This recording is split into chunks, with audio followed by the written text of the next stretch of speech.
So I just finished reading this book, Alchemised. This thing is literally 1,000 pages long. If you know, you know. This book was a commitment, and it took me a few weeks to read. Overall, I would say that I liked it. I think that the book raises a lot of important questions about morality, and I think it raises this litmus test for all of its characters about one specific thing that you can do to stay on the good side of a war, a fight, a conflict in this magical world. And it's pretty easily transferable to modern day society to understand what the good and the bad looks like. But at the same time, it was so violent. And I'm fine with a little bit of violence in a book.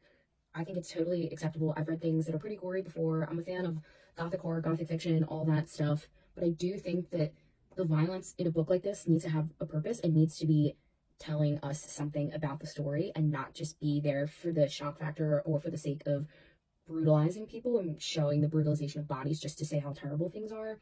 Particularly, this book emphasized a lot of brutalization of women and women's bodies, which in conversation with the book's theme that women are often unsung heroes of conflicts and of society and often do a lot of the legwork and the grunt work and go completely thankless for that, it just felt like really demoralizing to read, where women are never receiving their flowers and we're consistently showing harm and brutalization of women, particularly the female main character, over and over again. And then the end feels extremely unrealistic. No spoilers. And there's definitely like some romance involved in the story, and I think that raises a whole other level of ethical questions of where the line of morality lies, if people can cross it and come back over, that sort of thing. Lots of different questions about what it means to be a good person, and if motivation is really important when we define something as a good deed, or if you can just do good things, not necessarily wanting them to be good deeds, and still be considered a good person doing the right thing.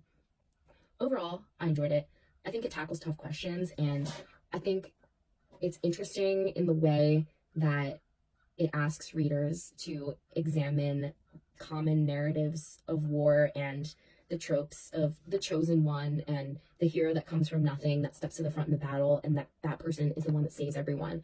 I think it makes us think a little bit more about collective activism in some ways, and I think it also challenges us to think about the complexities of militarizing and what that does to human beings and where the line lies ethically with how we treat conflicts. So a lot to think about.